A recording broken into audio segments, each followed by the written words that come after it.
Just want to go through a few housekeeping before we go on with the webinar.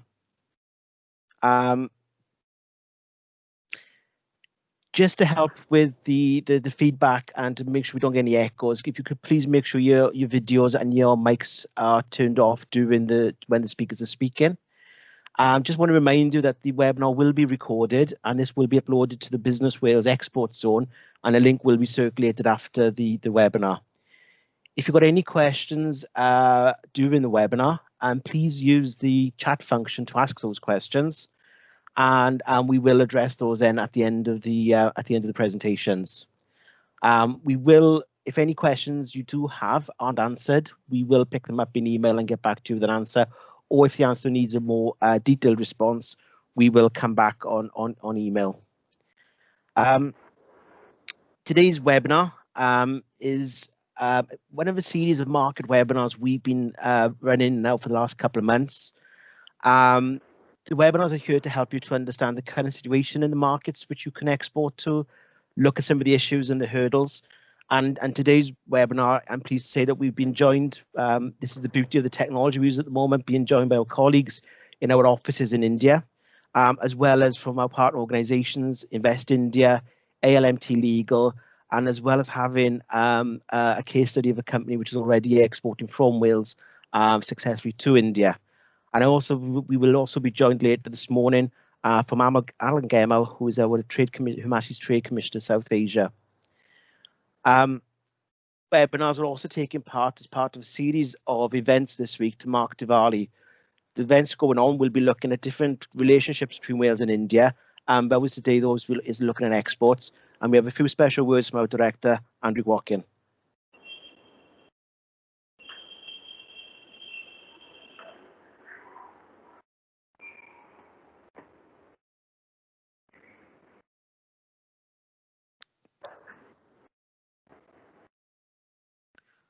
Sorry, 2 seconds of the sound to be played. No sound? No sound. Apologies.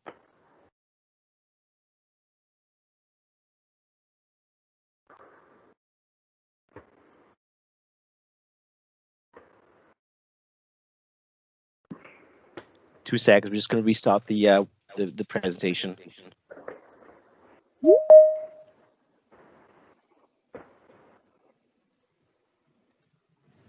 Hello, I'm Andrew Watkin, Director of International Relations and Trade.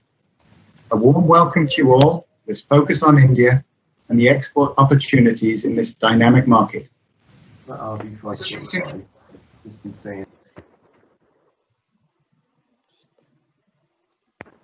Introduction, this event forms part of the Welsh Government's overall celebrations to mark Diwali, the Festival of Lights, time when we focus on and celebrate our strong cultural and business connections with India in particular.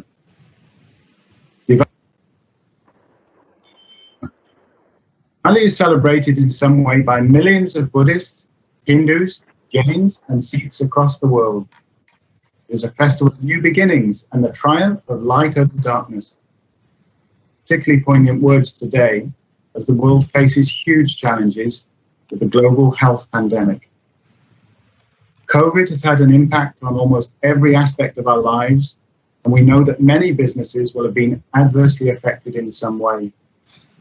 Despite this, we know the world cannot just stop. We're adapting the support we offer to respond to the challenges you are facing.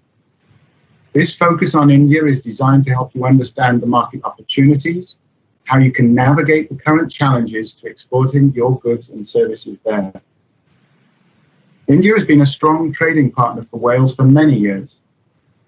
With growing opportunities in key sectors such as engineering, life sciences and technology, many Welsh companies already export to the market.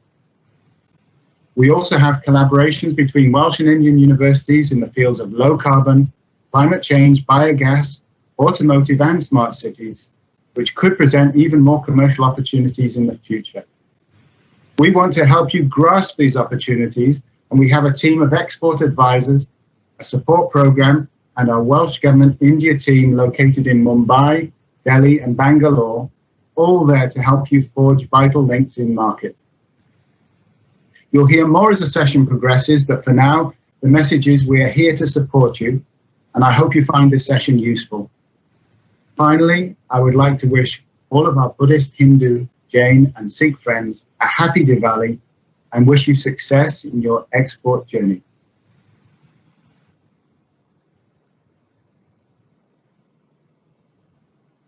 Thank you. Just to repeat the message there from our director, Andrew, we have some of our international trade advisors on the call today. So if anybody's got any questions about export support, feel free to pop those into the message box and we can pick those up during the Q&A session. I'm now going to hand over to Asya, who's based out in India in our office. We have 3 offices in India, so Asya is based out there and she will give us a quick overview of the Indian market. Thank you. Good morning, everyone, and good afternoon to everyone here in India. My name is Asya Ashraf. I am the country manager for the Welsh government here, based in Mumbai. I would also like to introduce you to my colleagues, both of whom are on the call today. Divya Hegde, she's based in the Bangalore office, and Fiona Rodrigues, who is also based in Mumbai with me. We will soon be having, and we also have an office in Delhi, but we don't have a person there as yet. We will soon be recruiting someone for that position. My presentation today is quite short.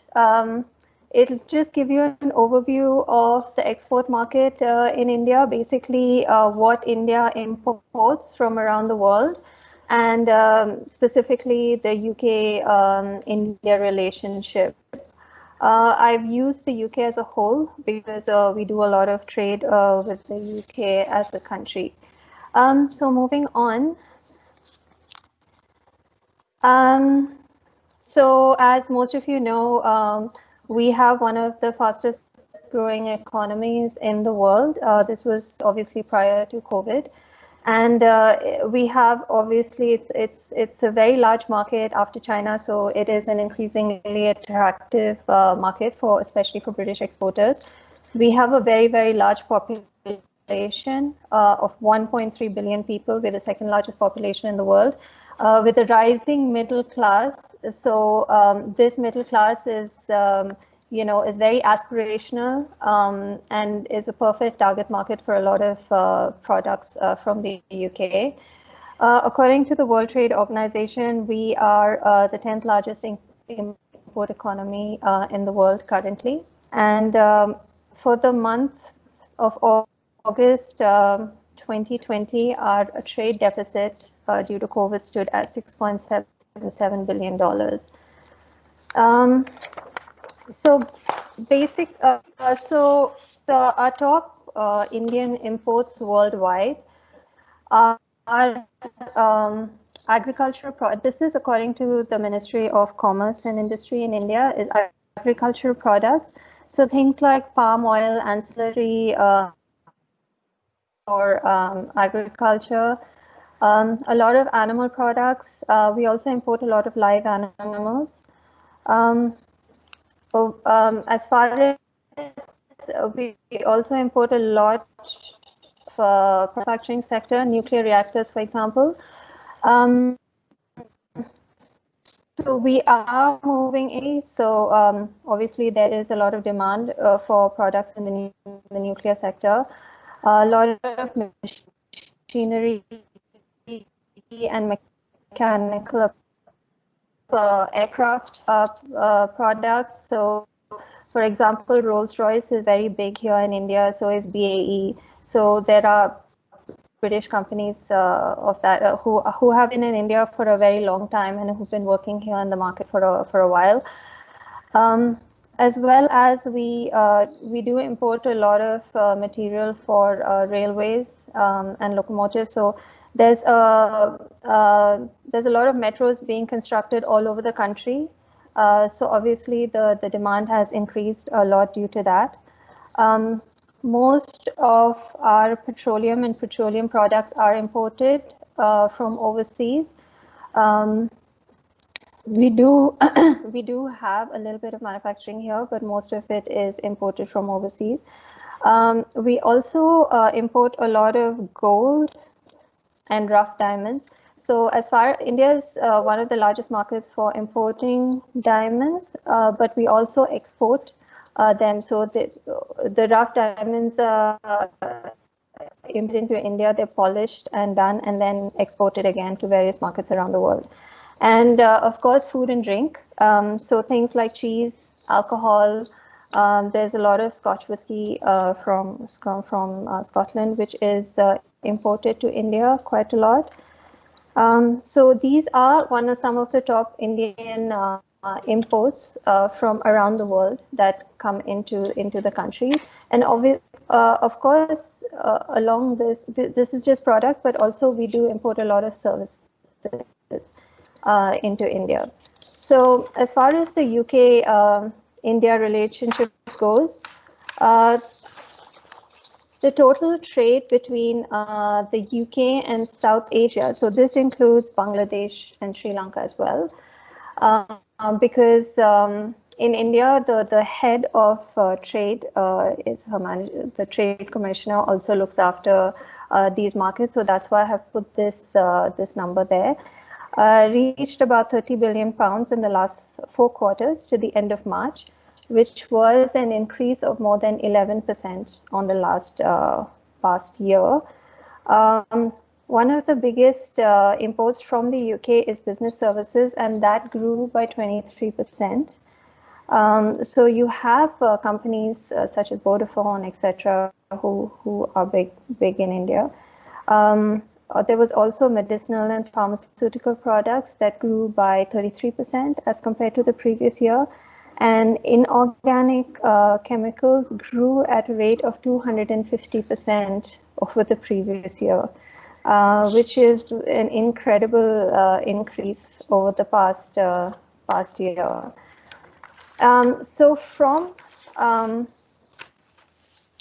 So the top exports to India from the UK, surprisingly, the number 1 is natural or cultured pearls and semi-precious stones. Honestly, I was not expecting this, but it is what it is. Then we have nuclear reactors, boilers and machinery, optical, photographic and cinematographic equipment, medical and surgical equipment, electrical machinery, iron and steel, inorganic chemicals, aluminum, wood pulp, and beverages, spirits, and vinegar. So these are the top exports from the UK to India. So as far as machinery, etc., is concerned, that includes automotive parts, aerospace parts, etc. So these are the top exports from UK into India. Well, this is just a small overview of what is happening as far as the export market is concerned between UK and India. So for all the Welsh companies who are online, I just want to let you know that you have a lot of assistance as far as in India, as far as you are concerned. Not only the 3 offices, which comprises of Fiona, myself, and Divya, but also you have the entire Department of International Trade that is based here in India. It is one of the largest teams in the world they are based here. There are over 100 people, or I think a little bit more than that. People across the country who will also assist you in your needs here in India. And of course, you have, if you need any other assistance, as always, you can always turn to Invest India. And nicely segueing into that, that is all for my presentation. I want to now introduce you to Ishan Jain, who is from Invest India. They are the trade and investment organization established by the government of India for India as a country, and I will let Ishan take it from here. Thank you very much. Thank you, Asia, and great presentation on the trade aspect between UK and India. So I'm Mishan Jain and I lead the UK desk here at Invest India. And today I would like to take you through the metamorphosis that is going through India, and the facts and figures that I will be presenting, they'll capture the essence of unprecedented transformation that is taking place in India. Next slide, please. Great. So on the back of solid structural reforms and macroeconomic stability, India's growth story has just begun. We are currently a USD $2.94 trillion economy, and we are ambitiously aiming to be a USD $5 trillion economy by 2024. Apart from the rankings you see on your screen, we are the largest producer of milk, the largest producer, consumer and exporter of spices and spice products, the number one provider of generic medicines globally, and the number one producer of cotton and jute globally. We are also the second largest producer of PPE kits in the world amid the COVID-19 outbreak. And what I would like to highlight one thing, that when the COVID outbreak started, we produced zero PPE kits at that time. And right now we are now exporting to the world, especially to countries in Europe and the US. We are also the fourth largest auto producing nation, the fourth largest producer of agrochemicals, the fourth most attractive renewable energy market in the world. Lastly, we are the fifth largest manufacturing country in the world by the end of 2020. We have the fifth largest installed capacity for renewable energy in the world, and the fifth largest, and we are the fifth largest in the world for solar energy. Next slide, please. The numbers just keep continuing. So as you can see, we are the fourth largest automotive market as well, and we are the fourth largest medical devices market in all of Asia. If we talk about the rankings, we rank 44th on the Logistics Performance Index, we rank 52nd on the Global Innovation Index, and on the Ease of Doing Business Index, in Ease of Doing Business rank is 63. I would like to highlight that we actually jumped 79 places. We were initially 142 in 2014, and right now we are at 63. That is one of the largest jumps which any nation has ever seen. But what does it have for the investors? Next slide. So as the fifth largest economy in the world, India is aiming to increase the share of manufacturing sector to 25% of the GDP by 2022. In fact, if we talk about only the manufacturing sector, it has the potential to reach $1 trillion USD by 2025. And the government is doing its bit to realize this potential. So over the past few years, we have received significant amounts of investment in infrastructure. For instance, in 2015-16, India committed to 175 gigawatt of renewable energy. And you know what? The world could not believe that India could accomplish such a target. In that year, we actually doubled our existing capacity. Now the new target is 225 gigawatt. Apart from this, we have a lot of projects which are planned, which are with a lot of projects planned, which are supposed to take India to a $5 trillion economy. We are planned to develop 100 plus smart cities by 2022. We are developing 5 industrial corridors, 44 highways of 27,000 kilometers are being developed as economic corridors. There are 100 new airports worth USD $62 billion, which are being planned. There are 400 railway stations that are being developed. Coastal economic zones and port modernization is taking place. I've already talked about the renewable energy. And apart from this, there are 173 shipping projects worth USD $60 billion, which are to be implemented by this year alone. It is due to this that India is expected to have $5 trillion opportunity by 2025. Industry experts suggest that sectors operating all over India will have an increase in their market size totaling USD $5 trillion. This is the vision of India in 2025. Next slide, please. So India has historically had a reputation of not being investor friendly. But I would like to highlight you that while the global FDI actually fell by 1% last year, FDI into India actually rose by a magnificent 16%. India received USD $51 billion in foreign investment in 2019 and was the world's 9th largest recipient of foreign direct investment in the year. In the previous year, India attracted an estimated of $42.6 billion in FDI. Now, the country's FDI equity inflows have been increasing consistently, standing at $44.37 billion in 2018-19, on the back of relaxing FDI norms and improving performance in the World Bank's ease of doing business. where, as I said initially, India currently ranks at 63. And it is the top ranked country in South Asia for the first time in this index. From oil and gas to renewable energy, chemicals, construction, food processing, pharmaceuticals, India has opened all these sectors to 100% FDI under the automatic route. In fact, in the budget for financial year 2020-2021, Finance Minister Nirmala Sitharaman announced the government's plans to introduce FDI in the education sector as well. Next slide, please. Here on your screen, you can see how India's global rankings have improved across various parameters. So in 2018, Bloomberg actually did a study tracking these key parameters across nations. And as you can see, the nations are primarily our Southeast Asian peers: China, Indonesia, Vietnam, Malaysia, Philippines, and Thailand. And India, in terms of comparable economies, India is ranked number one based on various parameters. But where it isn't, we are steadily making our way through it. Next slide, please.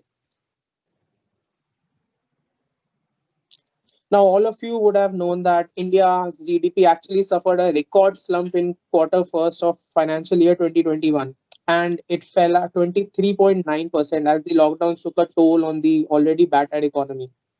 But as we move to quarter two, there are a few facts that I would like to present to you. The number one fact is GST collections in September 2020 surpassed the September 2019 levels. The manufacturing PMI for September 2020 stood at 56.8 versus 51.4 only in September 2019. Our power demand rose above the pre-pandemic levels, while petrol sales too started to inch towards the pre-pandemic levels. Our largest car maker, Maruti Suzuki India Limited, posted a 32% growth in domestic sales in September 2020. The next largest car maker, Hyundai Motor India, too saw its sales increase 24%. Now, the railway fleet also shunned deceleration to post a revenue growth of 13.5% in September 2020. Now, this is all September 2020 data, and I'm sure that when we move to October and November, this data would have improved significantly. Now, keeping in mind that this growth comes at a time when the vaccine has not yet been discovered, I think it is fair to assume that India will be one of the top investment destinations as the pandemic recedes away. And the government has actually realized this investor confidence and accordingly launched stimulus packages. Next slide, please. Policies have been put in place for enhancing supply. Policies have been put in for enhancing supply and consumption, as well as in improving equity and efficiency in delivery of public services. Recent easing on income taxes provides considerable relief to taxpayers, increasing consumption and cash flow in the economy. I would like to highlight that recently India reduced its corporate taxes to 22% and 17% respectively, making India one of the lowest corporate tax destinations in the world. Now, to combat the effects of the novel coronavirus, a mega INR 20 lakh crore stimulus package, which actually translates to $265 billion, was announced, which includes tax breaks for small businesses as well as incentives for domestic manufacturing. The combined package is approximately 10% of the GDP. Significant measures have also been launched for rooting out corruption, shrinking the black economy, expanding tax base, supporting entrepreneurship, and again, improving ease of doing business. And on these lines, there have been focus sector packages which have been announced for each of these for many sectors. India terms as one of the sunrise sectors. Next slide, please.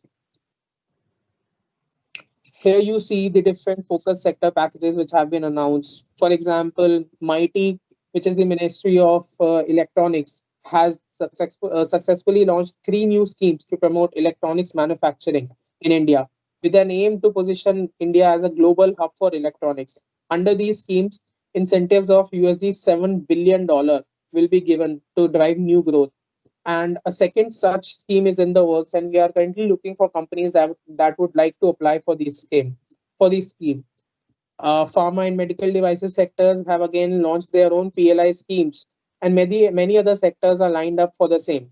If we talk about the textile sector, there has been a recent announcement to set up a national textiles mission with a total outlay of $194 million by the Cabinet Committee on Economic Affairs. Next slide.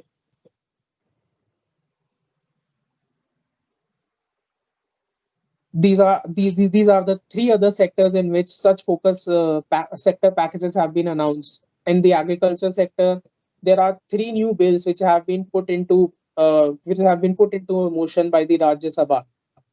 The bills actually allow farmers to sell their produce directly to big buyers. The first bill, which is the Farmers Produce Trade and Commerce Bill, allows farm produce to be bought and sold outside of the state government regulated agriculture produce marketing committee.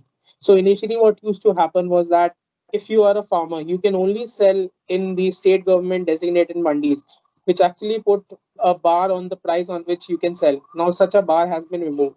Similarly, two other bills, Farmers in Empowerment and Protection Agreement of Price Assurance and Farm Services Bill and the Essential Commodities Bill, have been launched to increase the ease of doing business and make life easier for farmers in India. If we talk about defense, the FDI limit has now been increased to 74%, which was earlier 49% only.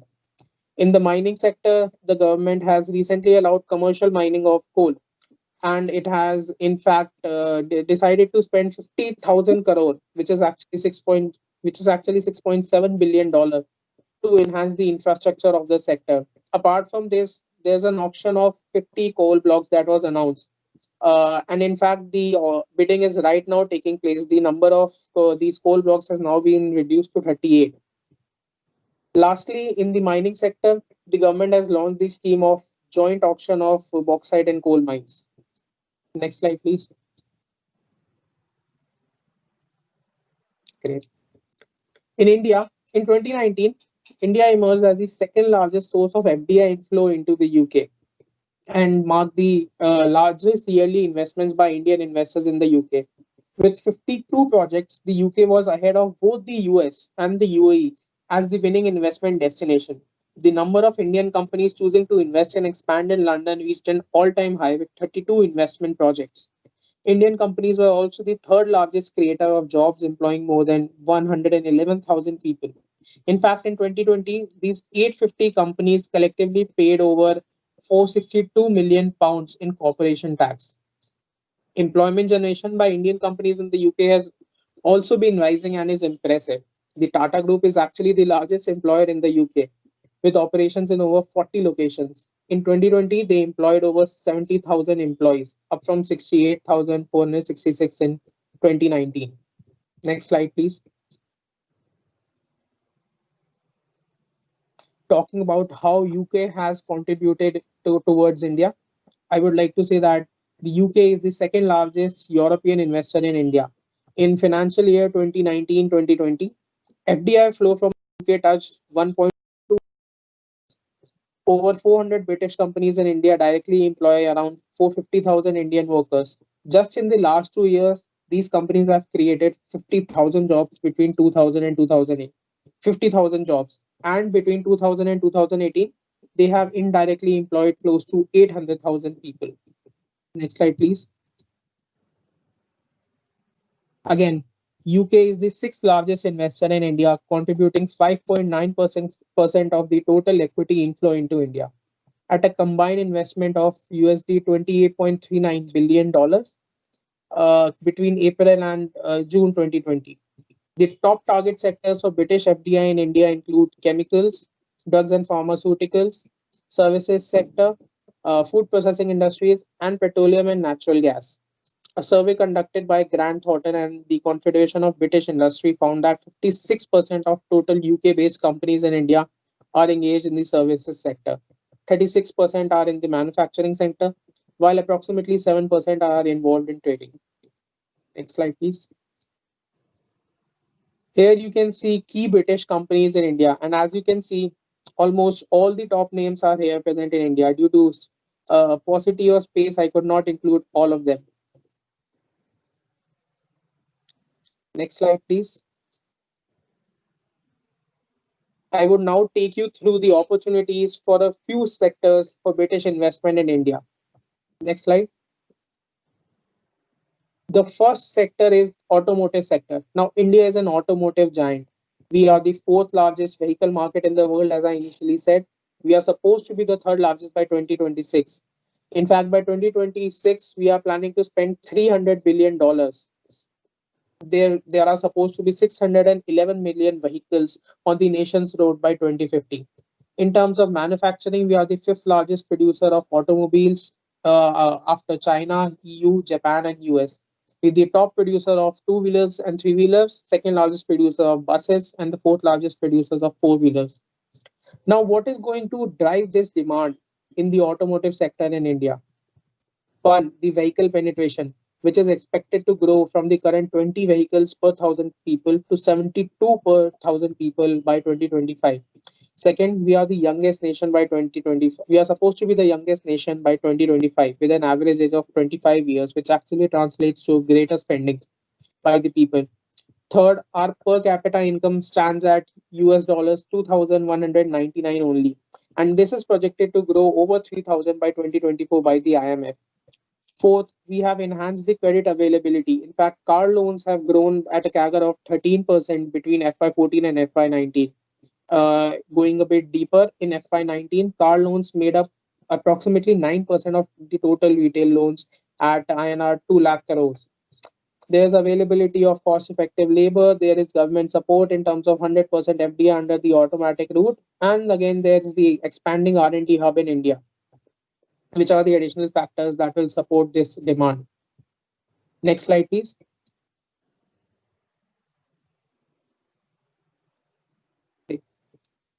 So renewable energy. In terms of renewable energy, we are the fifth largest. We have the fifth largest installed capacity in the world. It is the fourth largest for wind and fifth largest for solar. In fact, renewable installed capacity in India is 89.62 gigawatt out of the total 362 gigawatt, which translates to approximately 25%. On the path to achieve the largest capacity expansion plan, we are supposed to increase the capacity by 80% by 2022 compared with 2015 levels. The estimated renewable potential of India stands at 1,000 plus gigawatts right now. There are 39 solar parks which were approved. There are 39 solar parks of 23 gigawatt which have already been approved by December 2019. We have the world's largest solar park set up in Karnataka. We have one of the world's largest solar power plant commissioned in 8 months, Tamil Nadu in September 2016. In fact, we are ranked 7th in EY's 2020 Renewable Energy Attractiveness Index. And FDI inflows have only increased in the last 5 years. Again, if we speak about demand, so I would like to mention a couple of pointers. We are targeting renewable energy of 450 gigawatt by 2030. Further, we are planning to reduce our emissions by 30%. In fact, 35% by 2030 below the 2005 levels. Lastly, we are also planning to increase the share of non-fossil fuels in total capacity to 40% by 2030 from 30% in 2015. Next slide, please.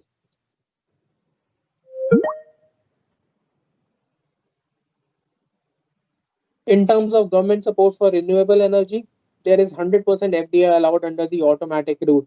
The industry is classified under white category for easier environmental clearances. The interstate transmission charges for solar and wind energy have been waived by the government, which translates to cost savings. There is a clean energy fund which has been launched by the government, which puts taxes on coal, lignite, and peat, and they have been doubled to rupees 400 per tons. There's $1.1 billion located for setting up 50 solar parks of 40 gigawatt by 2021-2022. $750 million have been approved for grid-connected rooftop systems.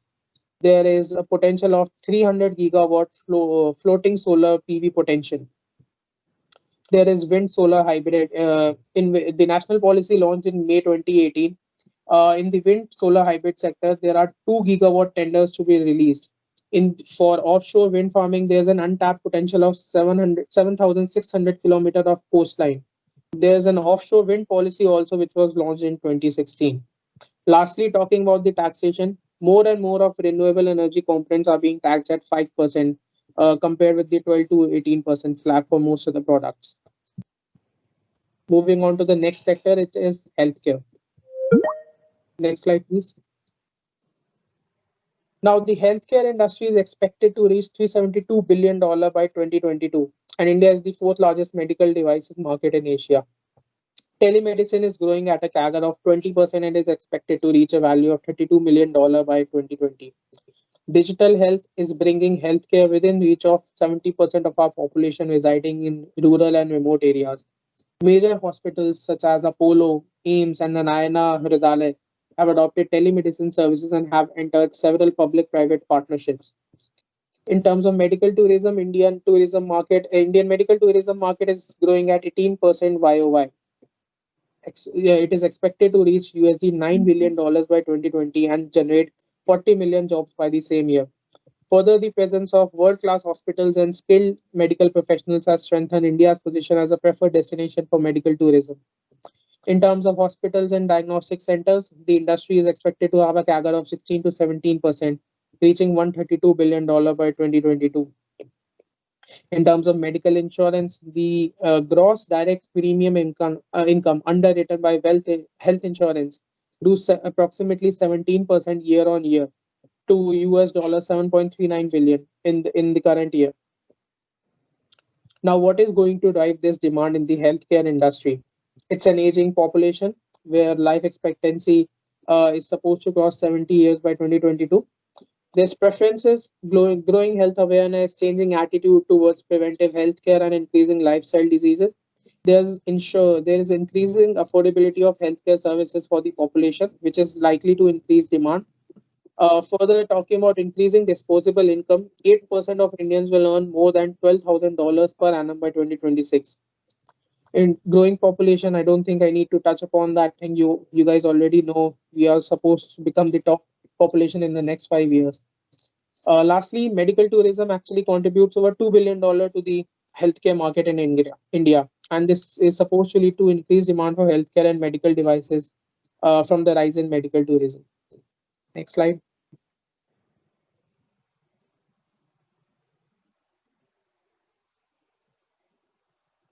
Now, here are a few initiatives taken by the central government to promote the healthcare industry in India. The first one is actually scheme for promotion of medical devices parks in 2020.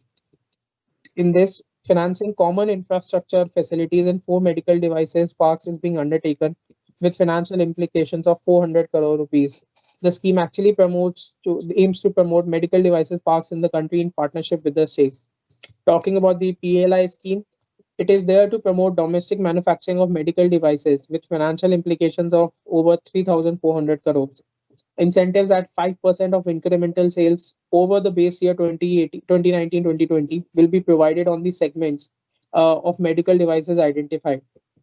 The Medical Device Amendment Rules 2020, which have been effective since 1st April 2020, will regulate all the medical devices falling under the definition and treat them as drugs. Next slide. The last sector which I'd like to talk about, the aerospace sector. Aerospace is one of the growing industries in India. The passenger forecast in terms of million per year is supposed to increase from 77 in 2010 to actually 621 million per year in 2024. In terms of cargo, it is expected to increase from 2 million tons per year in 2010 to 17 million tons in 2040. 631 million passengers are supposed to take flight by 2031. Lastly, India has envisaged the increasing number of operational airports to 190 to 200 by financial year 2040. Next slide, please. The government of India has launched the National Air Cargo Policy to actually make India the top 5 air-free markets by 2025, besides creating air transport shipment hubs at all the major airports over the next 6 years. There's an estimated investment of rupees $2 trillion over the next 10 years, where the investments are supposed to be made for airport upgradation. Investments are also supposed to be made by both the private sector and state-owned Airports Authority of India. In fact, by 2027, 100 new airports and 5-fold increase in capacity is expected to serve 1 billion trips per year. Now, the government of India identified key challenges in the sector, and they have taken initiatives for the success of the Nav Nirman policy. One of these is to revise the regulatory framework for airports. Second is looking at multiple aerodromes in metro cities, and lastly, it aims to forge state partnerships, strengthen AAI, and boosting the air navigation system. Next slide, please. Next slide.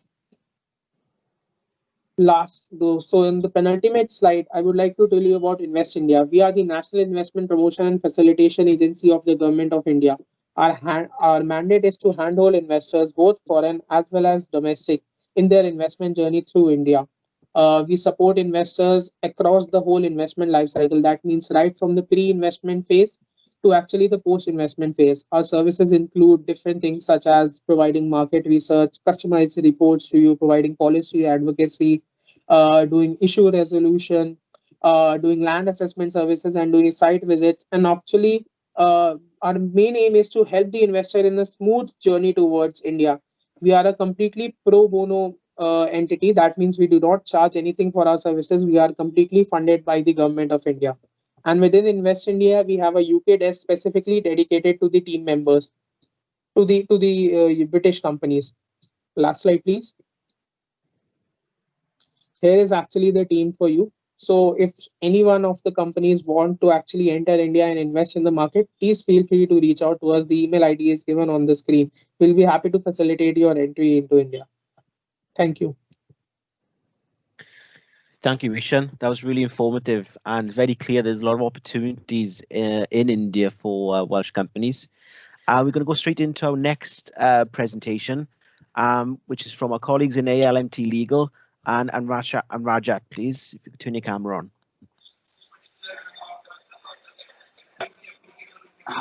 Hi, Paul. Can you hear me? Hi, I can hear Rajat. How are you? I'm fine, thank you. Great. Okay, thank you. All right. So do I start? Yes, right. please.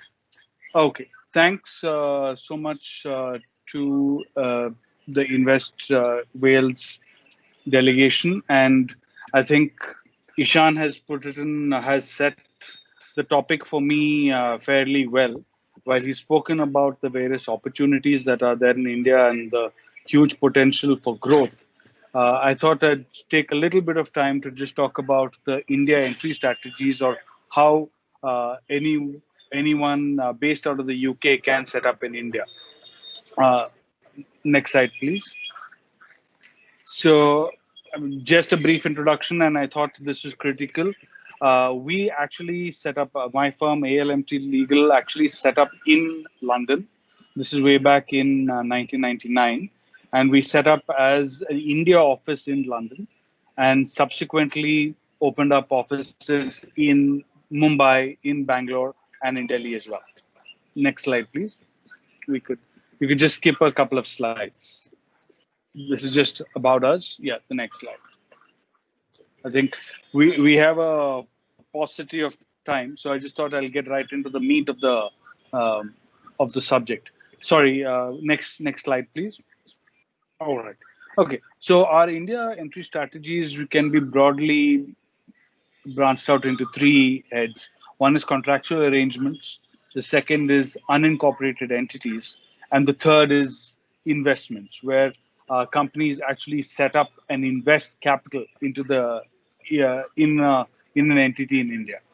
The next slide, please.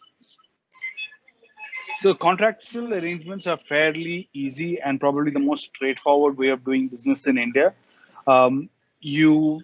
It broadly, as the word itself says, enter into a contract with an Indian entity or an Indian arm, whether it is to set up, appoint someone as a distributor or a channel partner or just a manufacturing agent. It could be done by way of a contract. There's no requirement for a separate legal entity. There's no setup costs, issues of confidentiality and secrecy, and IP. So, for example, if you're looking to have a manufacturing arrangement with a company in India for, let's say, a pharmaceutical product, then your IP can be very well protected. Confidentiality can be maintained. And I think the most critical aspect is, whenever we talk about contract, is the dispute resolution mechanism.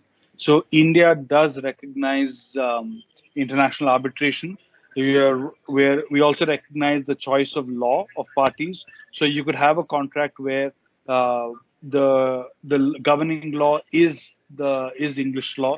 You could have a contract where the arbitration could be with the ICC in London or the LCIA. The LCIA, incidentally, also has a presence in India. So you have those options as well in terms of this dispute resolution mechanism. Next slide, please.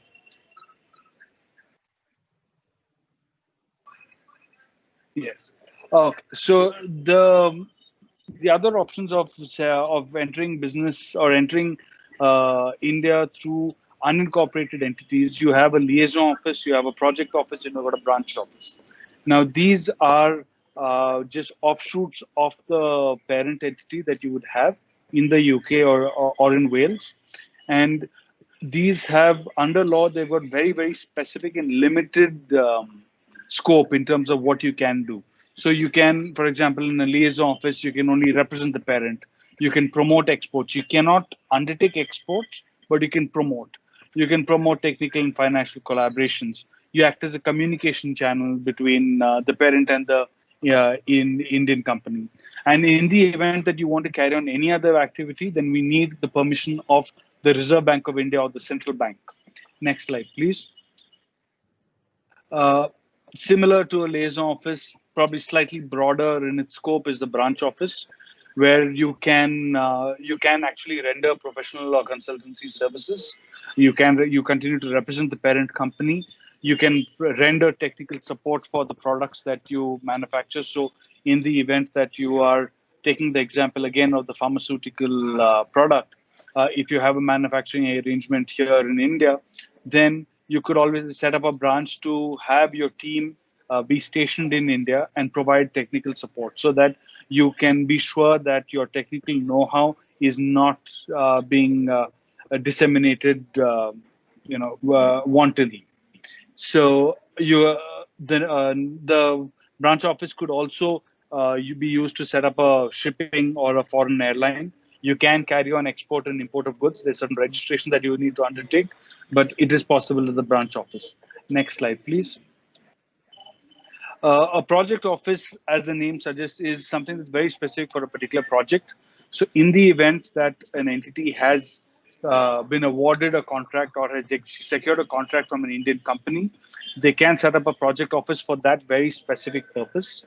And that project office can have a separate bank account. You can bring in money. You can remit money out of it. You could even raise capital through multilateral financing agencies.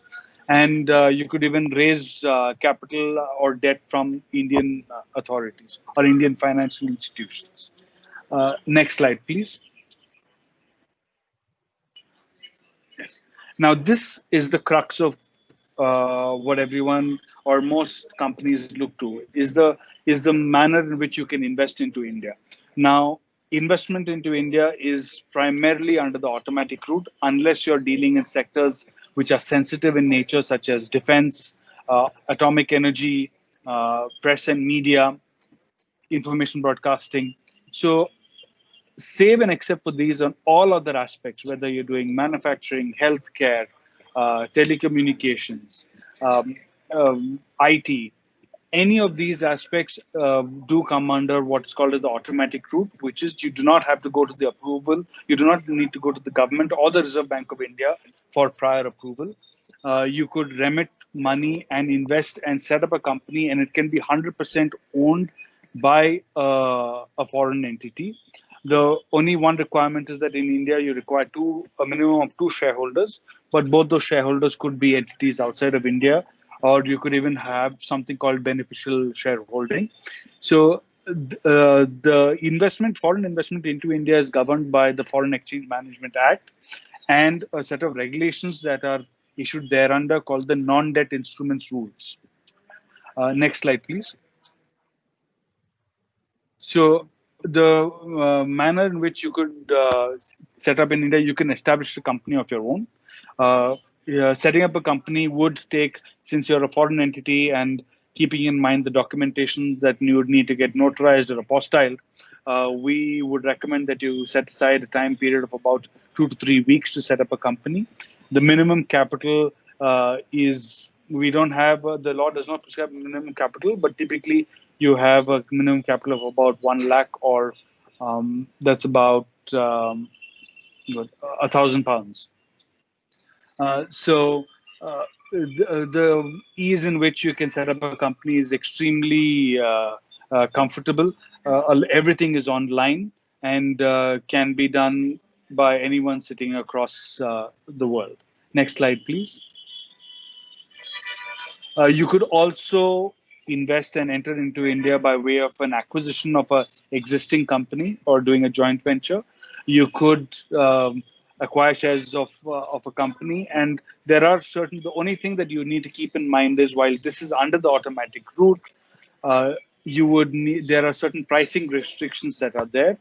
The overarching principle on these aspects is that a non-resident cannot acquire shares of an Indian company at a price that is lower than fair market value.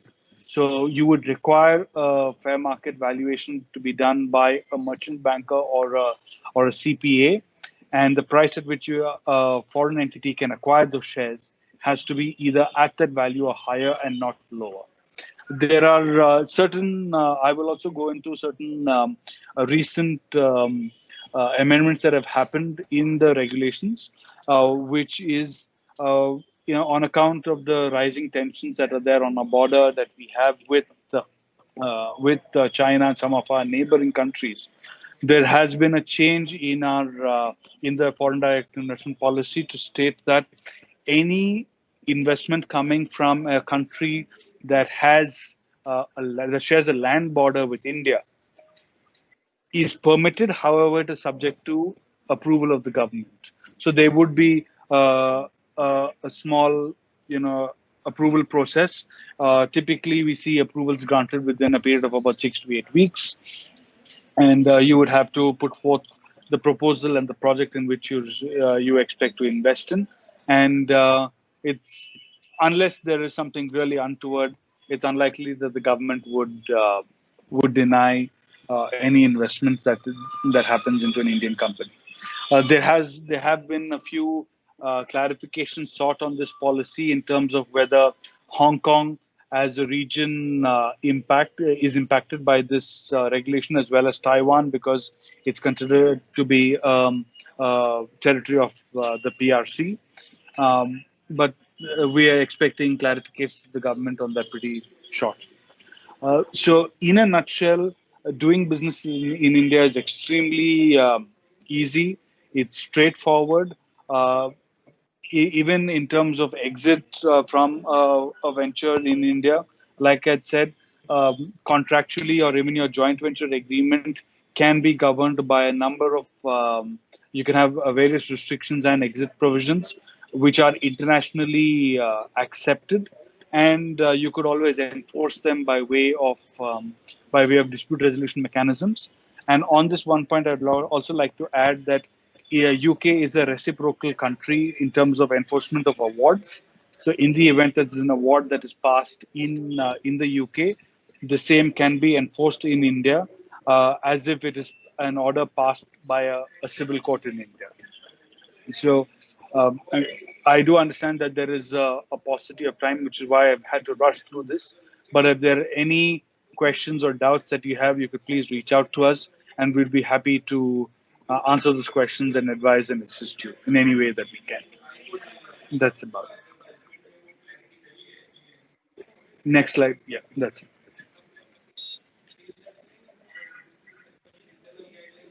If there are any questions, all right. Thank you. I thank you, Raja. We'll take some questions at the end. We're just going to lead now into our case study of a company which has successfully exported to India and now has a base out there.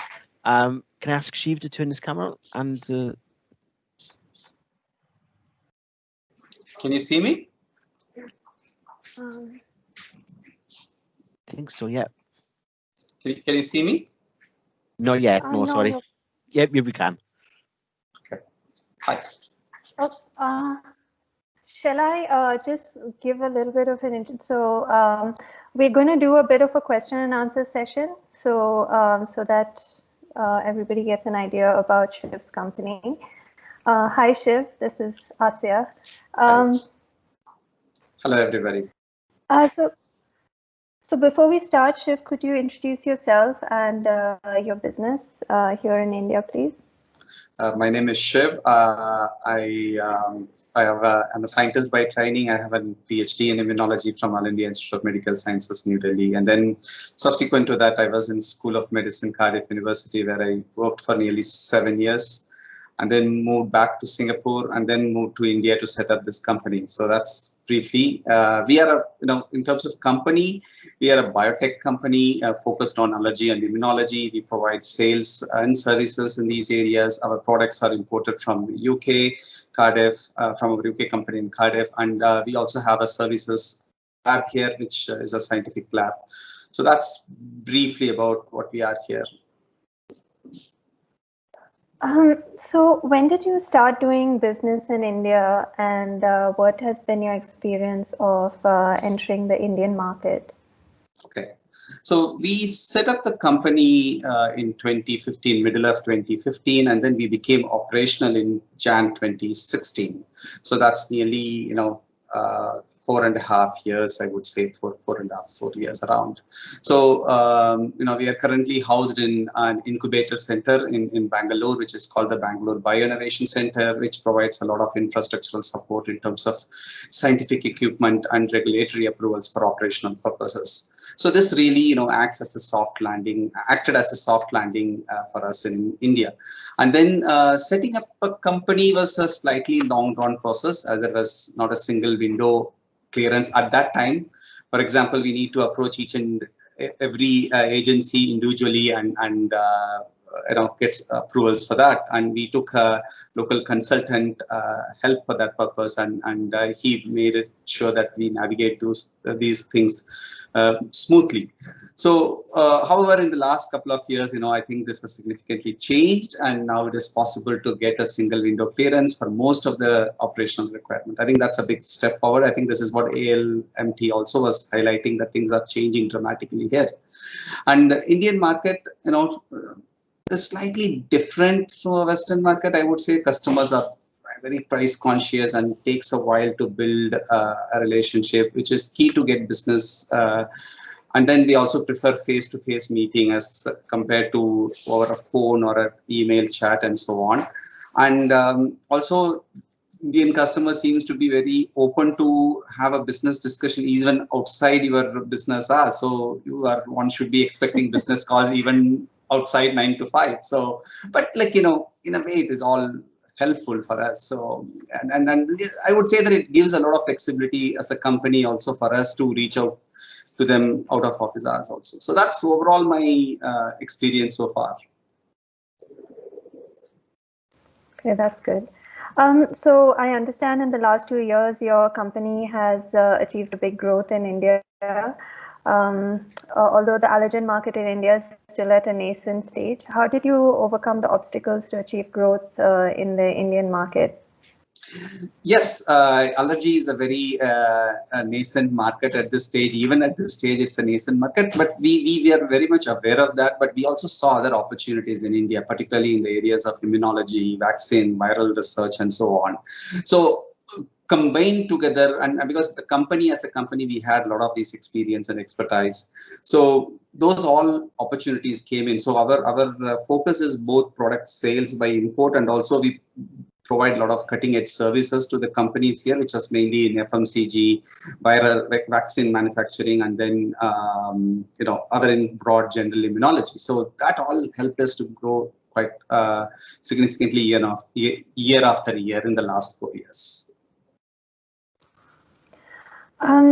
India can be overwhelming for companies and people who have never been here before.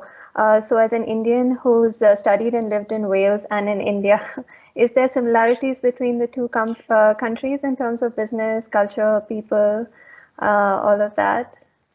I think there are similarities, but there are more, in my view at least, there are more differences. But I won't say that they are really that challenging, because, for example, India is very hierarchical, and anything that you go and meet with for business opportunities, you go through several stages of meetings and things like that, and then in all this it takes time to to go through a business deal. That's what one of the things that I noticed.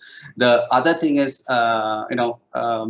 they sort of tend to accentuate the positives. That leads to a more polite and pleasant environment, but can sometimes lead to over politeness and a reluctance to say things that as they really are. So that is one of the things which I noticed. And in India, business deal can be negotiated for a long period, and that again, as I said in the beginning, it's a time-consuming process. And India is, given that India is a densely populated country, punctuality is a luxury. Sorry to say, but that's the thing, and rather than a necessity. So that's again, I would say that as a flexibility that I could see that for me also as a company. Those are some of the cultural or business differences that I've seen, and there could be others. So what is the general attitude of the people when you say you're a UK company? See, it really did not affect me, although some of them were aware that we are a UK company, but what helped me is being a local person. I've studied here, I've lived here, so I can speak some of the local languages here. That really helps us to connect. In fact, that helps us to overcome that barrier of being a foreign company. So I think I feel that's a very important thing, to have somebody who is locally, can deal these things locally rather than a foreign company trying to come and promote things directly. So I would suggest that that's the way to do things here in India. However, I would say that there are some restrictions on foreign company if the ownership is more than 51%, particularly in government sector. And off late, there is a greater push for homegrown countries. So again, it depends on what sort of association or partnership these Wales companies are now looking to establish with India. So accordingly, you can structure your company. So there are possibilities by both ways. Either you can, have a totally foreign company or an Indian company through partnership. People are doing those things. So your advice for UK companies or Welsh companies would be to have, it would be preferable to have a local person here. Yeah. Okay. Yeah. Any experience or lessons you could share with other Welsh businesses who are interested in the Indian market, and what's your suggestion to the businesses who are planning to export or trade with India? Okay, I think as the previous speaker mentioned, I think understanding the foreign direct investment is the key here. You have to really understand which segment you fall into, what are the restrictions, and accordingly acting is the most important thing, I would say. And FDI is also a time-consuming process. Although it allows a direct investment, you need to still comply with certain. You may not need the government approval, but you need to have a pretty much a compliance procedure with the FDI, with the central bank, which is the RBI. So one should be fully aware of that, and it again takes a lot of time to comply in terms of documentation and so on.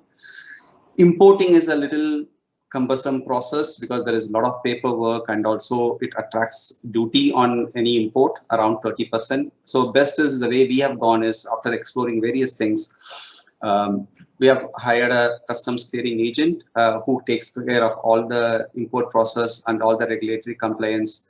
And off late, post-COVID, everything has gone faceless, or in the sense you don't need to present any hard copies. Everything is gone online and so on. So that has changed dramatically. So that's also helping. And the fourth point that I would say is, as much as possible, try to find a local people to market your products, as it makes a big difference. Yeah. You need to have something common to talk to people when you go and try to establish a business connection. You need something to common. That's how most of the business things starts in India. Okay, thank you. And finally, how did the Welsh government and the Department of International Trade help you in your initial stages of your setup? And are you still getting help and push from, in case you need any help, are you still getting it currently? Yeah, I think both the Welsh trade representatives in Bangalore and the DIT people have been fantastic, in helping us right from the beginning. Because when we were trying to set up the company in India, we were trying to find place for us, and they initially helped us even to find this incubator where we are currently located. And not only that, once we are set up, they provided us with the opportunity to improve the visibility for the company. So they included us part of all the trade missions and so on, and then gave us opportunities in meetings and conferences where they showcased our companies and our capabilities. So which all gave us a huge visibility for the company. And when we looked at the Google Analytics, suddenly the India's visibility really skyrocketed. So that, I think, really am thankful to the team, which is the Welsh team and the DIT team. And, also not only that, when I need some connection to be made, for example, a particular company they helped us with that to make those connections, which really helped us to grow some of the business opportunities that we had. And also similarly with government officials as well, when we need some compliance or any roadblock is there, they help us. So it has been a great journey for us.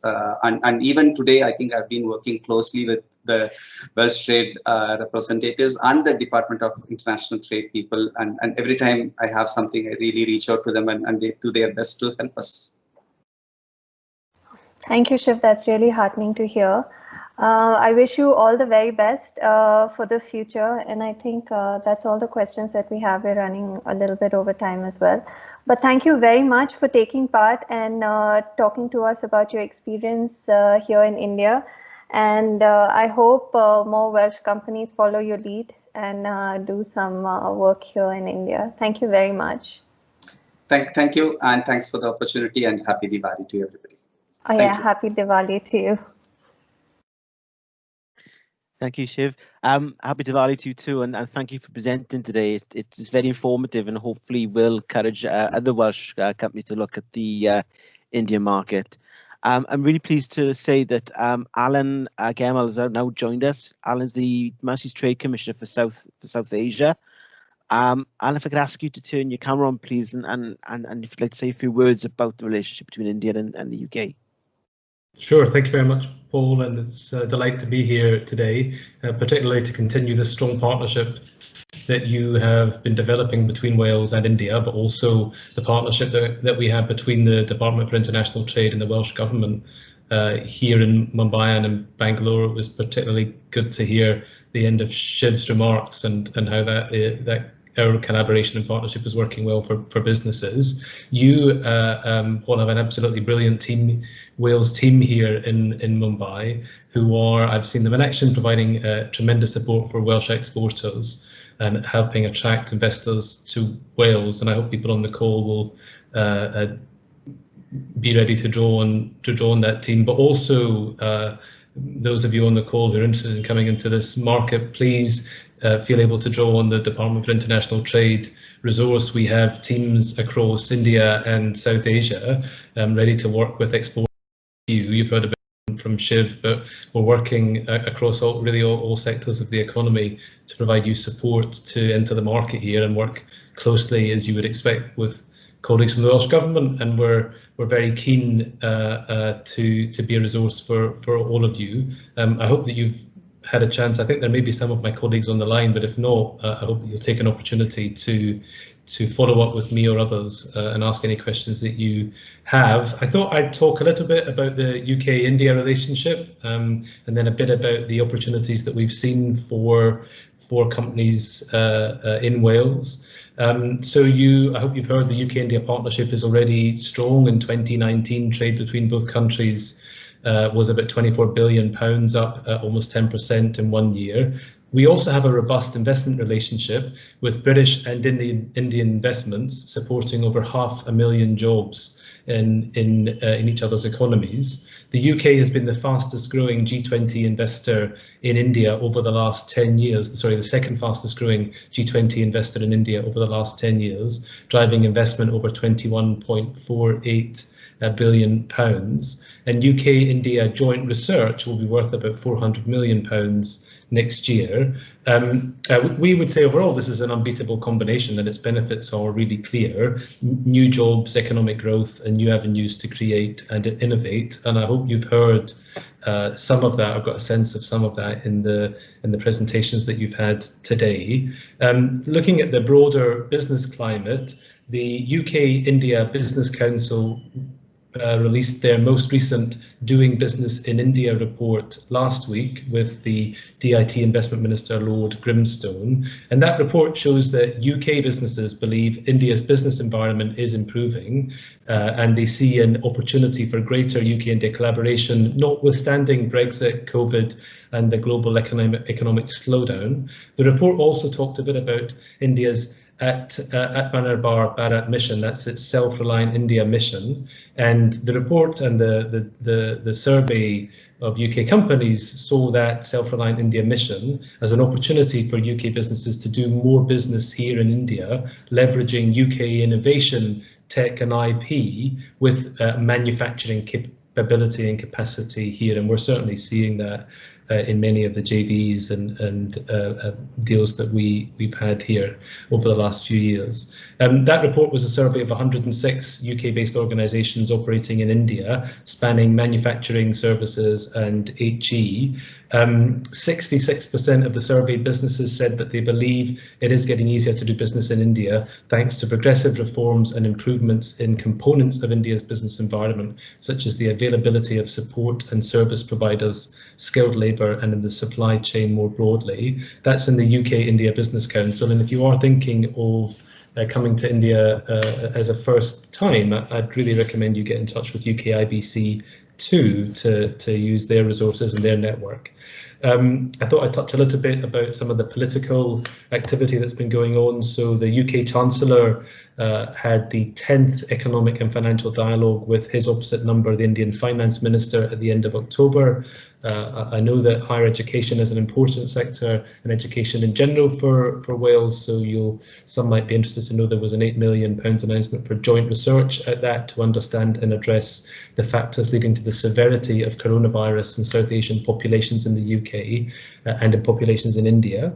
There was also a focus on infrastructure, financing and policy, a sustainable finance forum launched, a new India-UK financial markets dialogue to help address market access barriers in financial markets, and a new UK focus on one of Prime Minister Modi's most important initiatives, an international finance city in Gujarat called GIFT, Gujarat International Finance Tech City. That will be India's first international financial services centre. So that was some of the higher level activity that came out of the Economic and Financial Dialogue. DIT ministers continue their engagement with commerce ministers here, principally through the Joint Economic Trade Committee mechanism. We had a second ministerial meeting yesterday between my boss Liz Truss and her opposite number here, Shri Piyush Goyal, where they continued discussions about the framework of an enhanced trade partnership, which we will have with India. We see that enhanced trade partnership as a potential route to a free trade agreement between both countries. That Joint Economic and Trade Committee approach is about unlocking market access barriers and wins for the UK economy, also on the Indian side for the Indian economy. I wanted to touch on a few of the successes that the Joint Economic and Trade Committee mechanism has had, and also the Trade Policy Committee in my team here in India has delivered. So we've unlocked exports of world-leading food and drinks products through that process, including from Iceland and North Wales, through improvements to India's food labelling system to more closely align with UK norms, facilitating customs clearances and removing the requirements for Hindi nomenclature. We've also secured approval for Welsh lamb to be exported to India, delivering that brilliant Welsh Welsh product to the Indian consumer. We also launched a food and drink entrepreneurship program with Cardiff University and the Intellectual Property Office, which I'm sure you all know is based in Newport. That will support Welsh food and drink businesses to enter the Indian market and protect their intellectual property when doing so. So that's some sense of the kind of broader political engagement. There is a real sense here that the political engagement is strong and deepening at the prime ministerial level and at the UK cabinet level, and we are seeing the benefits of that, I think, in some of these market access wins that we've had. I'm sure you've had an update from people on the line about the footprint of Welsh business in India, but if not, I'll just say maybe 1 minute on that. There are approximately 17 Welsh companies doing business in India. We'd like to help you join them. Those companies include Indoor Biotechnologies in Bangalore, Admiral Insurance in Delhi, SureChill, who have a JV with Godrej, and Iceland Foods. In some of the research that my team have done, we've looked at sectors that matter and could be of relevance for Wales. That includes education, advanced engineering, energy, life sciences, health. There are significant opportunities, we think, there. But also, and I just thought I'd end on this, we know that the cultural relationship are critical elements of the Wales-India partnership, and I'm delighted that we have an India-Wales Digital Festival this week, which is in part a collaboration between the Welsh Government and others like the British Council, and there are celebrations, I think, in India and Wales through a British Council Connections Through Culture programme with online activity, including from a range of sectors within the arts world. That is a critical part of the soft power engagement that we see here. There's also been significant push, I think, from the Welsh Government on India as an education market, and Global Wales, a partnership between the British Council Wales, Universities Wales, the Welsh Government and the Higher Education Funding Council for Wales. And we, like they, see India as an important, if not very important, market for all of the UK, but including Wales. And Welsh universities, just to end on, Welsh universities are doing excellent work in India. For instance, Swansea University, in association with Tata Clean Tech, the IIT Bombay and other Indian universities, is doing cutting edge research and low carbon with a project called the Specific Project. Cardiff University is doing work with automotive companies in India, and Aberystwyth is working in the fields of biogas. So that's a whistle-stop tour of the broader UK-India relationship. Also, some of the data I'm sure you've had on Wales. There are better people on the line to talk about that than me. The entire DIT resource is here to support you, and I hope that you'll take an opportunity to follow up with me or the team outside of this meeting. Thanks very much for letting me join you today. Thank you, Alan. That's really informative, and thanks for ending on that note about DIT, because it's a good reminder to companies in Wales that DIT is a strategic partner for us. Our offices in India are co-located at DIT, so the fact that you're based in Wales doesn't mean you need to make a choice. You come to us, and between DIT and Welsh Government, we can get you exporting into the market. So thank you for that reminder at the end, and that's really good. And thank you for joining us this morning. Thank you for your time. Thank you. If I could ask the speakers to turn their cameras on, we've got a few questions which we've got time to go through, and hopefully we'll see if we can get these answered for the companies. The first question is from Simon Dawson. How does food packaging and food labelling design differ between the UK and India? Does anybody want to? We can go away and answer. I think that's quite a detailed one, but we can go away and answer that. But if anybody would like to offer an insight, that'd be great. Yeah, I think the food regulations are controlled by FICCI in India, which is the regulators. I would say that, like, it's a fairly simple procedure they currently have. They don't have such a stringent conditions as it is in the UK. That's my understanding. I'm not a domain expert in that particular area, but at least my minimal understanding in that area is that it is not as stringent, and one should be able to get through approvals fairly easy. Thank you. If I can just continue on that, I think they are in the process of changing a few of the regulations as far as food packaging is concerned. so that we know, as consumers, we know what is in it. So, like for example, high fat content or high salt content, that kind of thing. But I think it's in the process of changing at the moment. And it differs for different products. So we can, it should be all on the FSSAI website. But we can send you some details if you can just give us specifically for what product, so we can send you details on that. Thanks, Asya. I'll send Simon an email with links to the organisation, and then contacts if he wants to follow up with any supplementary questions. Simon's also asked as well, does India impose any tariffs on UK imports of food and drink as they do with other countries such as USA? Now, I'm assuming the food and drink products are subject to WTO between India and the UK? So the tariffs would be the same? I think there's I think it depends on the product. For example, I think on milk, for example, there are tariffs. I think maybe Ishan will be able to answer this better. I mean, it really depends on the product. It depends on the product. Sorry, did you get me? We can hear you now, Ishan. Yeah, now we can hear you. I think it depends on the product. So if you can maybe give me the product or maybe a list of products, I can reach out to my food processing team and give those rates for you. Okay, thanks, Ishan. Simon will connect you with Ishan after the webinar. Also, we can link you in with the Export Hub, which is an online tool which we use at the moment, online platform, which can also give market information on tariffs. But we'll connect you in with Ishan on that. And then next question is just basically, Lindsay Andrews has asked who could advise on the construction market within Welsh Government, and we can link you in with our team in India, and they can speak to the relevant contacts they had asked you. Would that be okay?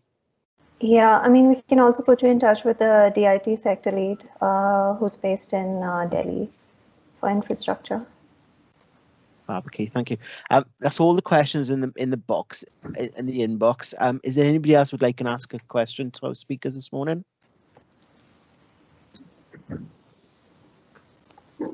I know there's a lot of information, so I think we might have answered everything this morning. If you do have any questions, feel free to message us. We will send our contact details around. Sorry, we have got one. What is the best reseller platform? For example, Amazon. Can anyone recommend a local organization who can receive goods in bulk or fill orders? There's two questions there. What is the best reseller platform in India? Or which is the one which is most popular? So it actually depends. I cannot recommend a platform, but I know that there are different platforms. So for example, Amazon is more focused towards tier 1 cities, I believe, and Flipkart is also into tier 2 and tier 3 cities. But if we are only talking about, let's say, groceries or these hyperlocal delivery products, there are other startups such as Big Basket and a few more. So it actually depends again on the product. What is the kind of product that you are selling and what is the kind of market that you are targeting? Okay, thank you. Anybody else like to add to that? Or should we go to say? Sorry, Ben, the other question you got about recommending a local organisation who can receive goods in bulk. I think we might take that one offline to discuss a little bit further in terms of the volume that you're looking at for that one, if that's okay, Ben. And is there any other questions? Okay. Okay, just to we will send around to all attendees today a link to the webinar, and we'll also send around some our contact details and copies of the presentations to you all.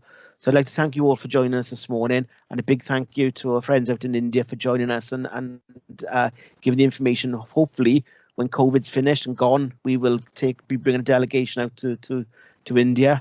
I certainly would like to get out there because I'm fed up with the cold already and need a bit of warm weather too. So thank you for your time this morning, and thank you for everybody for joining us. Thank you. Thank you.